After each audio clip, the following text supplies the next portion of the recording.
Hi everyone, my name is Michelle Zeman. I'm an autistic blogger of my own blog website, The World of Autism. You may know that I've been conducting guest interviews as like my own mini podcast for my blog website for a little over a year now. And I've had over like almost about 40 guests in over a year. So I've had autistic self-advocates come on, parents, therapists, I've had teachers come on, you name it. And it's all in the purpose of educating and advocating for people with autism and speaking of, with tonight today I actually have a guest on. And the funny thing with this guest is that she is from Florida like I am. And not only that, her name's Michelle also. So so here we go. We have Michelle Z on here. How are we doing, Michelle? Hi, I'm doing well. How are you? Good, good. I'm doing well too. I'm doing well. Thank you. So let's get this started and have you talk a little bit about yourself, about like with your journey as an autistic woman. Absolutely. So to get an idea. So first of all, I was diagnosed when I was 3 years old. My mom took me through the diagnostic process, and then her biggest call to action was, okay, I need to do something. And so she got me the services that I needed. And then she basically got me to a good point where I was able to mainstream. I was able to fit in like with my other peers essentially. But then when I got into college, I'm going to fast forward a little bit. When I went to college, I had actually decided to go for journalism. However, about 2 years into college, I made the decision to actually go in the route of ABA. And I didn't end up doing that until my graduate career, because what ended up happening was I ended up spending volunteering time with my old speech therapist. And my speech therapist, I had a great rapport with her. I had her for over 6 years, to give you an idea. And I got to volunteer at her clinic, which I thought was fantastic. I got to work with kids with social skills, so they were working on that. And then from there, I started working in ABA. My first exposure was actually in a residential setting. Um, so I worked with autistic women, anywhere between 13 and 21. And then I started working in the clinic very shortly after. So I worked with kids as young as 3 and as old as 17. A few years later, I moved down to Florida, where after about a year of living in Florida, I actually got my board certification. And I've been pretty much doing that ever since. I got into supervision a couple years after I got my BCBA, and I've been a clinical director before. But yeah, now I'm pretty much just like helping one of my friends start a business from like the ground up. So it's really exciting. It is really exciting. And like for me, my story is very similar to yours, especially like being diagnosed early on. Like for me, I was diagnosed at 2 years old because Yeah. that with, with me it was that my parents, they noticed things were different about me, but they didn't really know exactly if it was autism per se. But we were, first of all, my parents took me to, one of the things that my parents did, they took me to an audiologist. They thought that I was deaf because of the fact that Oh, I wasn't responding to anybody who okay. calls my name and stuff.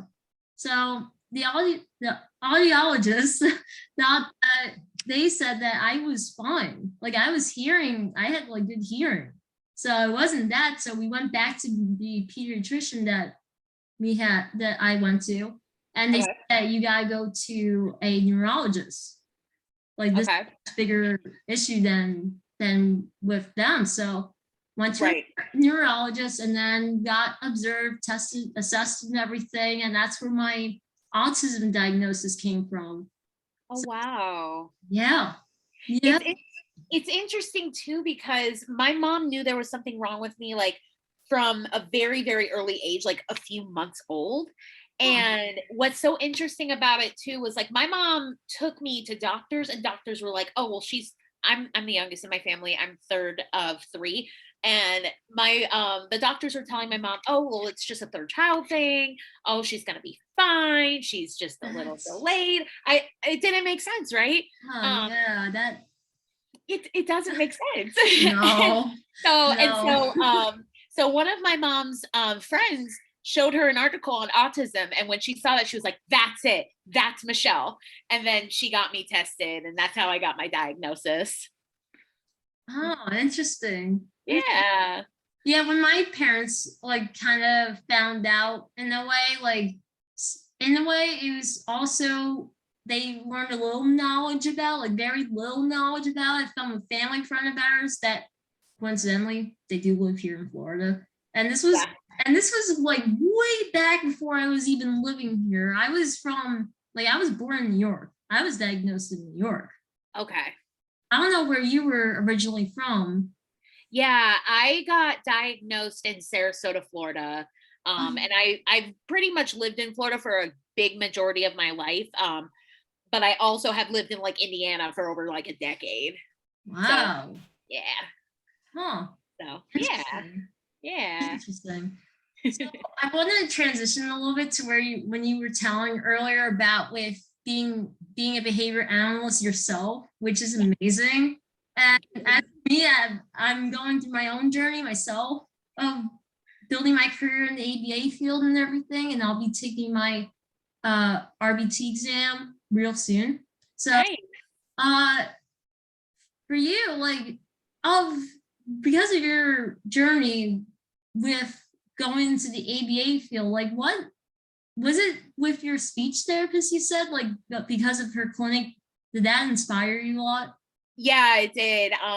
Working with the kids in that social skills camp was extremely inspirational. I was like, I want to do this. I don't want to do journalism. Oh, Yeah. that's like a whole different direction than like I like I'm going back to a little bit of myself too, and I apologize, but so I like finding out so much of how similar It's okay. we are. I just, it just amazes me because I'm like, where for me, I first got my first degree was a associate's degree for being a teacher assistant. Okay. That I gained experiences working with elementary school students on the spectrum. That was my main experience until coming down here, and I gained a whole new route of like working with more than one kind of disability, which is That's incredible. yeah. So, but yeah, because of my prior experiences, and that was from in Jersey, back Mhm. in Jersey and everything, I was working with kids on the spectrum and what was quite fascinating was that the classroom I was in was using ABA therapy, which is so, Oh, yeah, they used in the public school district setting that was using ABA therapy in the classroom. that's amazing. Yeah, and I really appreciated that because the fact that they had a school behavior analyst Hmm. that would work with our classroom to see how the kids are making progress and everything. But I, as a paraprofessional, I was implementing a lot of the programs too that are very similar to what you know in the clinic Yeah, at home. So like that really inspired myself to go back to school for my bachelor's. that's incredible. That's Yeah. incredible. Yeah, that's where this experience come from. I'm like, I completely get you about that. Aw. Yeah, I completely get you about that. I'm like, and did you have personal experiences? Like, did you receive ABA yourself I personally? I yeah, so I did. So it's interesting, right? Because back in the 90s, ABA was like, how do I say this? It wasn't common, right? Yeah. So my mom had an autism coach. She didn't have a BCBA because the BACB didn't exist until 2001, I believe. So back in the 90s, they had these autism coaches that would come over to the house. They would do like parent training. They would teach my mom how to implement some of the programs that I was working on. And then my mom also had like aides and babysitters that would do the same thing. Like she would want to make sure that I'm generalizing my skills. And so it was very interesting. It lasted about like a year and a half in total. The biggest emphasis was on speech because speech was something that I was very delayed in. Gotcha. Didn't start talking until I was like 4.5 years old.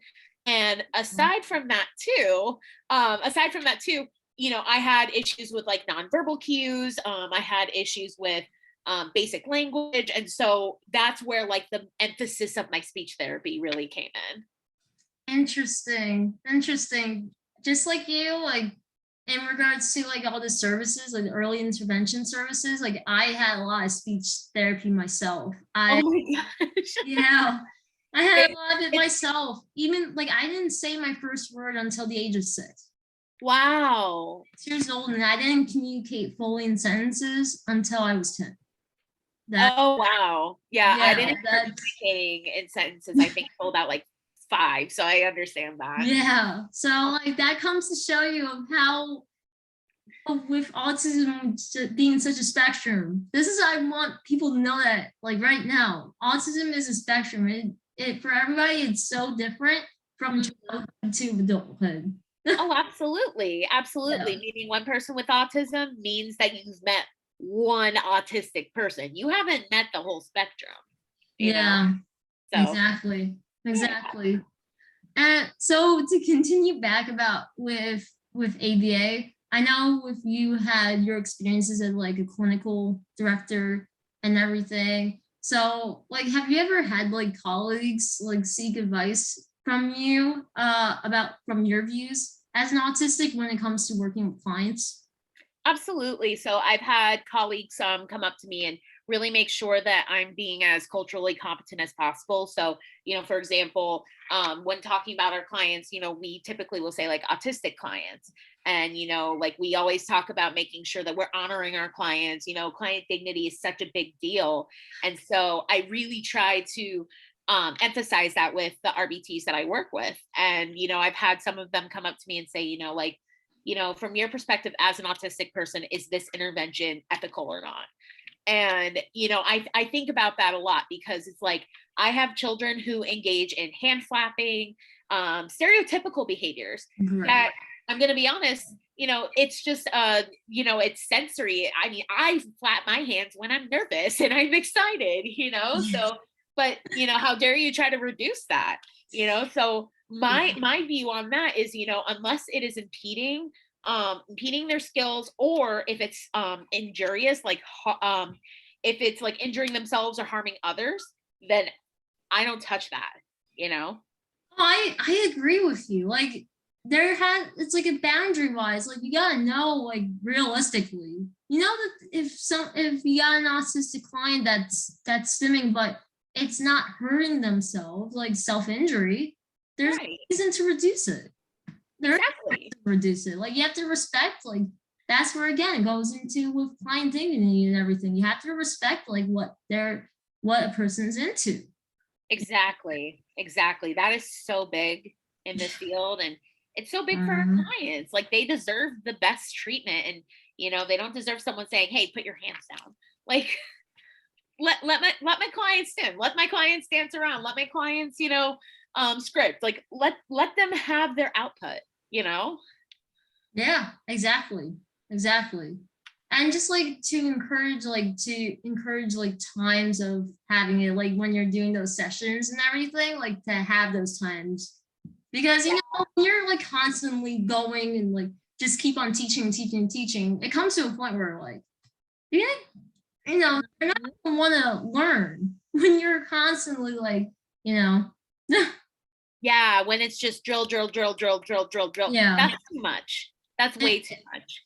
yeah, I could say that for myself when it comes to in the classroom, like from my views in the classroom and everything, the kids do not like they can't like keep on learning for too long. Like they need a break because Right. they won't be motivated to learn.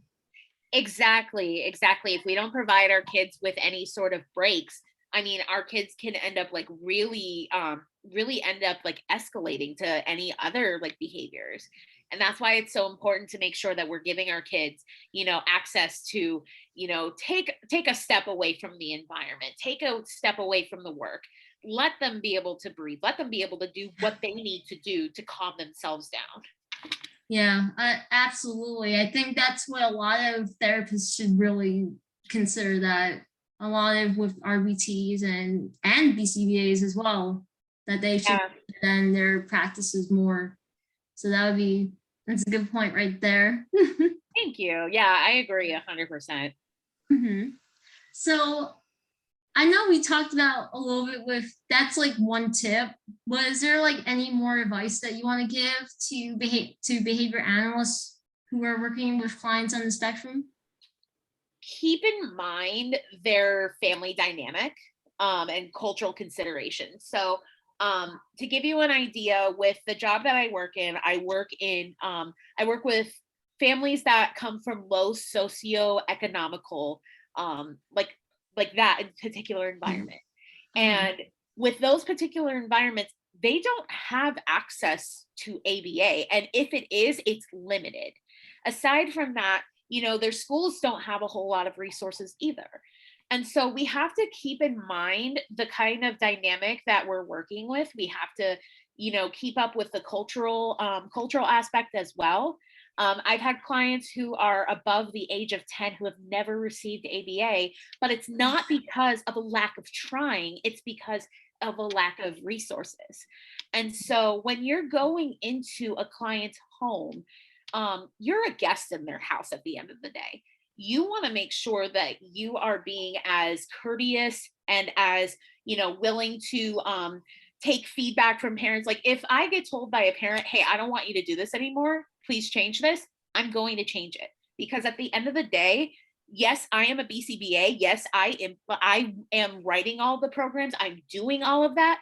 But at the end of the day, our parents and clients are our consumers. So we have to consider that as well. Right. It's always you have to consider that. Absolutely. You have to consider like what their background is and everything. And I'm not sure if you heard like a while back, like a month ago, that there was a link that or a article that was out about and in our state in Florida about how what there was a bill signed with getting therapists into the schools. Yes, I did hear about that. I'm So, really so nice. hoping. Yeah, I'm really hoping that that keeps pushed forward because, especially like for for anybody that's going into the field like I am, and I have experience in the schools already, that would help so much. Like just to do the therapy work in the schools.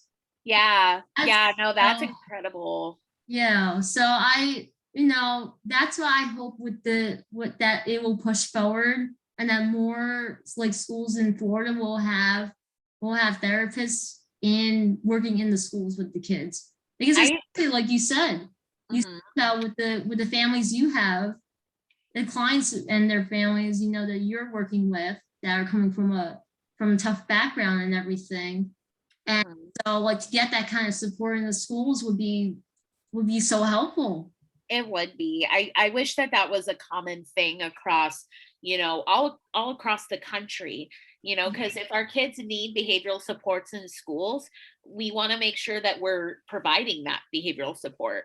And, if like, let's say we do go into the school, another piece of advice is to keep in mind the school that you're going to, and also keep in mind of the classroom dynamic as well. That's definitely a big one because, you never know what you're walking into. And if you notice that like there's a teacher who does things one way and we want to try and accommodate her to only teach one way to one specific client, that's probably not going to work, you know. No. So we have to understand that again, like we are a guest in their classroom. We do as the teacher says, and then we help our clients as needed. You know what I mean? Yes. Yeah. I get that. It's very similar to kind of like what I do in the classroom. Like like I'm an assistant, I work one-to-one with a student. And Okay. so, and this student is in a general education classroom. Like they're in a regular mainstream classroom. It's just that like, yes, like the teacher, I pretty much follow what the teacher says, like in terms of like providing the modifications and accommodations for the student and everything. Mhm. There are times I felt like that there are things that I felt like of strategies that I've implemented that helped a little bit more than others. And Yeah. but it's important to, but my point is that like I've always communicated Mhm. ideas if it works, and my teacher has used them herself. So That's amazing. really, I think that's important to consider for even in the field as well with, you know, like for the RBTs, if you have an idea that has been working for a client, communicate that. Oh, That is so huge in my opinion. And I'm yeah. so glad you said that because, at the end of the day, right? So our families are with our clients the most, right? Teachers are also with our clients, for a certain amount of hours as well. Yeah. RBTs are there for the designated amount of therapy hours. BCBAs are there anywhere between 5 to 10% a month. So I might think something like, okay, I want to do this intervention, but if my RBTs notice, hey, they respond better if you do this, I absolutely consider that. And I'll say, okay, show me what you've been doing, and then let's put it into a plan. Because that, to me, if I'm not collaborating with my RBTs, I'm not going to have a good rapport with my RBTs. And that's something that really means a lot to me as a BCBA. I don't want to be that BCBA who's like, this is what we're going to do. It's my way or the highway. That's not me. I want to make No. sure that I am collaborating as closely and as the collaboration is as fluid as possible, not just with like my RBTs and my families, but with any other service providers, teachers, OT, Mhm. speech therapy. I've collaborated with a psychiatrist once, like there's a variety of providers out there that I can easily collaborate with, but it's all about making sure that that communication is strong. Yeah, communication is absolutely key. It It is. really is. It really is absolutely the key there. So Yeah. I I want to wrap this up with one last thing, and I Okay. know this has been very big in our community, that the fact that with people like myself who are pursuing work in the ABA field, like what is your advice do you have for autistic people that are pursuing work in the ABA field? Man, that's a good question. I would say that the autistic community definitely has a bias against ABA. Don't let that stop you. My biggest piece of advice too with that is, if you notice that something just doesn't sit right with you, whether that be an intervention, whether that be a prompting technique, speak up. Because at the end of the day, if you're doing something that doesn't make you feel comfortable, you're going to end up bottling it in and then it's going to explode one day. Don't let that happen because like at the end of the day, we teach our clients to advocate for themselves, but we need to also remind our RBTs and other BCBAs and other people, we also have to advocate for ourselves. So I would say, don't be afraid, advocate, and also I guess like, use your experience to your advantage, right? Like you've been kind of in their shoes, not really, but kind of, and so if you want to be treated a certain way, like if you want to be treated with respect, you have to also respect your clients at the end of the day.